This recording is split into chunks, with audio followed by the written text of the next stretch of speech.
Hi, Philip A. McClyman here. Just wanted to thank you for listening to my podcast. It's a blast making it, and an even bigger blast knowing you are enjoying it. If you are enjoying the podcast, please consider supporting it with a one-time donation of $3, which is about the price of a cheap cup of coffee. The link to do that is in the show notes, right there at the top. I am usually drinking coffee when I record the podcast, so it kind of makes sense. Okay, thanks again for listening. On to the next episode, and the next cup of coffee.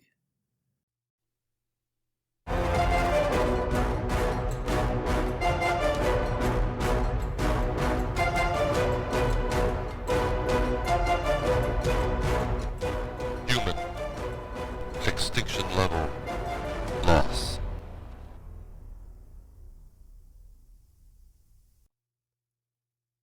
Chapter 4. Everybody just calm down. Jason Johnson stared into 4 sets of panicked eyes. There is some crazy stuff happening, and you all want to go home to be with your families. I get it. But right now, the authorities are out there trying to get a handle on all of this, and that's going to be a lot harder if the lights go off. We're not your average business enterprise, people. We're the electric company. And while I'm not asking you to put that before your loved ones, I am asking that you help me make sure that whatever happens out there doesn't affect what happens in here. Johnson took a breath. Okay. Now, we can't leave the station unattended, he said. He saw panic flare in the eyes of Mac and Reggie and forestalled their protests. I'll stay.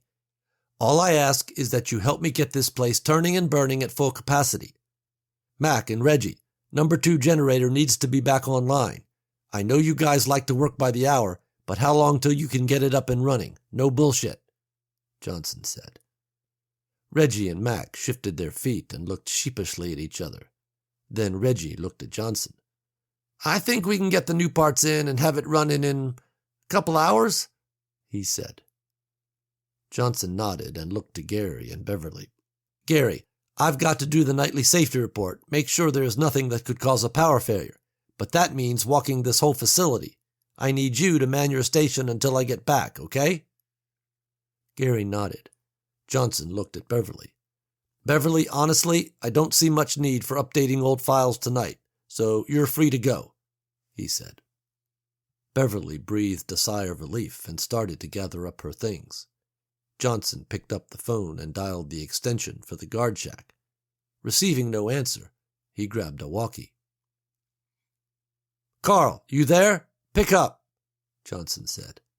He waited several seconds and then tried again. Carl, this is Johnson. I need you to pick up. I need you to do a security sweep of the facility. This place needs to be on lockdown. Carl! Johnson tossed the walkie onto his desk and muttered to himself. Old coot. He looked up as Beverly was headed for the door. Hold on a second, Bev. I may need you to stay, he said. Beverly was about to protest, but Johnson was already looking at Gary. Gary, I can't get Carl on the phone or radio. I need to find him and make sure he initiates lockdown procedures. Things would go a lot quicker if you could do the safety walk while I'm waking up Carl, Johnson said. Gary nodded. Beverly, I know you need to get out of here and your job is just to push papers, but while we're gone, it would be great if you stayed topside, kept an eye on the dials, and manned the phones in case we get a call from Homeland. It will only be while we get this place battened down, okay? He said. Beverly took another breath and then nodded. I could stay for a little while, she said. Good girl. Gary, just walk her through what she has to look for, okay? Johnson said. Gary nodded. Sure, yeah, I'll give her the basic course, Gary said. Okay, we do this right and fast. Make sure the dark is not one more thing folks have to be scared of tonight, and then you all get to go home. Deal? Johnson asked. 4 faces, no less panicked, but showing measured resolve, nodded. All right then, let's go, Johnson said. Everyone dispersed to their appointed tasks. Beverly's anxiety had grown by the minute. She finally had to turn off the television. She had tried to call, to let Mark know that she would be coming home just as soon as she could, but the phone lines were overloaded and she couldn't get through. With the lines jammed, it meant Mark couldn't call her. It also meant that one of the reasons she was sitting here was gone. If she couldn't call out and Mark couldn't call in, nobody else could. She sat in taut frustration, her patience stretching to hair thin. She kept looking at the clock on the wall. 15 minutes. 30 minutes. 45 minutes. How much loyalty did she really owe to this place? She only took the job to help pay bills and take care of her family. And now something was happening that seemingly put her family in jeopardy, and she had to sit here in a chair staring at some dials? The thin strand that was left of her patience snapped, and she jumped out of her seat and grabbed her things. "Screw this," she said, turning to leave. She came up short, as standing in the doorway was Jason Johnson. "Oh, thank goodness, Mr. Johnson, I'm glad you're back. I have to go, okay? The phones are all down." Beverly's words trailed off as she looked at Johnson. "Mr. Johnson, are you okay?" she asked. Jason Johnson glared at Beverly. He felt like his brain was being cooked. As the heat was turned up in his mind, he could sense himself fading from his own consciousness, like the theater lights going dark at the act break. As his own self faded, he could feel an intense longing take its place. He stared at Beverly. It was as if nothing else mattered. She was now the thing to be desired above all else, for which he would do anything to simply possess her, to be one with her. As the feeling consumed him and his brain cooked, his own self uttered its last gasping breath in his mind. "I'm so hot." Jason Johnson took a step towards Beverly. Beverly clutched her coat to her chest as if trying to build a lair between her and the man that stood before her. When he took a step towards her, she instinctively stepped back. "Like I said, Mr. Johnson, the phones are all down, and the gauges all seem to be normal." Jason Johnson continued to glare at her. Beverly's eyes flitted past him to the door and her escape. She took another step back, and Johnson's eyes flared at her movement. I turned off the television. I just couldn't sit here and listen to all of that, you know," Beverly said. She took a step to the side, and her breath caught as she saw Johnson's head turn to keep his eyes on her. She started towards the door, trying to flank him, but he moved quickly again, blocking her access. Beverly stared into Johnson's eyes, and she knew in that instant he was not there. She threw her coat at him as he charged her. Beverly turned and ran across the room. She hurtled over the couch in the lounge area, trying to get space and things between them. Johnson's eyes focused like a laser beam as he came at her. He stumbled over the couch and fell, but quickly rose. As his hands thrust out for her, he pawed at the television, sending it crashing to the floor. Beverly screamed and raced towards the door. She almost made it, but Johnson cut her off. She screamed again as she was forced to retreat back across the room. Chapter 5. Down in the pits, Reggie and Mac were replacing the access cover on the No. 2 generator when they heard what sounded like a distant crash emanating down the gangway from above. The two men looked at each other. "Hey, did that sound like—" Mac said, Reggie cutting him off. "A scream? Yeah!" The two men finished replacing the access panel, then made their way towards the gangway leading up to the control room. Halfway there, they quickened their pace as a second, more pronounced and desperate cry met their ears. Reggie and Mac rushed into the control room, staring at the scene before them. On the floor was Beverly. Her face was contorted and red. Her hands were around Johnson's neck, and she was trying to push him off her.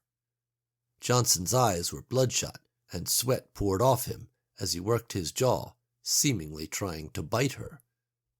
Beverly was so focused on keeping Johnson off of her that she did not notice Reggie and Mac standing there. The two meatheads recovered and rushed over to Johnson, hauling him off of Beverly and throwing him back in the process. Seeing Mac and Reggie, Beverly gasped in a breath and shouted at the two men, "He tried to bite me!" Both men turned to look at their boss as he rebounded off the wall and charged them. Without thinking, Reggie and Mac both threw a punch at Johnson's head. There was a soft thwacking sound, like a ball bat hitting a side of beef, and Johnson fell unconscious. Mac and Reggie turned to Beverly. Reggie ran his hands through his dark hair as Mac swallowed hard. "What the hell happened up here?" Reggie said. Beverly, her hands flat on the lunch table, leaned over and struggled to catch her breath. "I don't know. The phones were down, and I was about to leave when he was just standing there. He chased me around the room and tried to—" Reggie and Mac looked down at their fallen boss. His shirt was soaked in sweat, but other than that, he looked like he always did. "Oh man, we clocked the boss," Reggie said. Mac and Reggie stared at each other. Beverly stood and glared at them. "We've got bigger problems than that, you assholes! He tried to bite me! Bite me!" she said, emphasizing her words. Both Reggie and Mac stared down at Johnson. "What should we do now, Reg?" Mac said. Reggie did not reply, only kept staring at Johnson. Beverly gathered up her things that had been scattered around the room in her effort to get away from Johnson. "I don't know what you two are going to do, but I'm getting the hell out of here," Beverly said as she rushed towards the door. Thinking that was the best idea they had heard in a long time, Mac and Reggie turned to follow Beverly out. Mac stopped and grabbed Reggie's arms. "What about him, man?" he said. Reggie took a final look at Johnson. "Screw him," he said. Both men turned to catch up with Beverly, who careened into Gary as he came plowing through the door into the control room. "Damn it, Gary, get the hell out of the way," Mac said. Beverly backed up and sighed, looking at Gary. "It's all right, Gary. I just have to get out of here. I suggest you do the same," she said as she tried to maneuver around him. Gary put out his arm, stopping her, and she gave him a hard look. "Gary, I've got to go," she said. Before Gary could open his mouth to explain himself, Reggie yelled at him. "The boss is down. Looks like he tried to attack Bev, Gary. You need to move your skinny ass." "Wait, you said Mr. Johnson is down?" Gary said, cutting Reggie off. Gary rushed forward and looked down at the fallen Jason Johnson. "He came in here and, I don't know, he tried to attack me, like those people on the news," Beverly said. "Which is why we have to get the hell out of here, man," Reggie said. Gary sighed and looked at all three of them. "This is bad, y'all," he said. "No shit, Sherlock," Mac said. "Haven't you heard what we've been saying? We got to go." Beverly turned back towards the door. "Look, you guys work it out. I've got to get home to my family," she said, and made a beeline for the exit. "Wait a minute," Gary said. "You might want to hear this." Beverly got to the door and was about to leave when she turned back around and looked at Gary, exasperated. Reggie and Mac stared at him. "I got about halfway through doing the safety walk. I was out by the north end when I saw them." Gary's words trailed off. 3 sets of eyes stared at Gary, who turned and looked down at their boss. "You saw who, Gary?" Reggie said, his voice slathered in anger and determination. Gary looked up at Reggie, then glanced around at the others. "You know, zombies. The ones I saw were outside the north fence. There couldn't have been more than 3 or 4. There's no access point there, but if Johnson tried to bite you—" Beverly took a step away from the door towards Gary. "What are you saying, Gary?" she said. Gary looked back at Johnson, and his words came soft and low. "If Mr. Johnson tried to bite you, then something must have bitten him," Gary said as he looked into the sinking face of Beverly. "It means Mr. Johnson went outside the gate, or some of those things got inside the gate. It means, a panicked Reggie finished the thought for him. It means those things are out there, ready to eat us, man!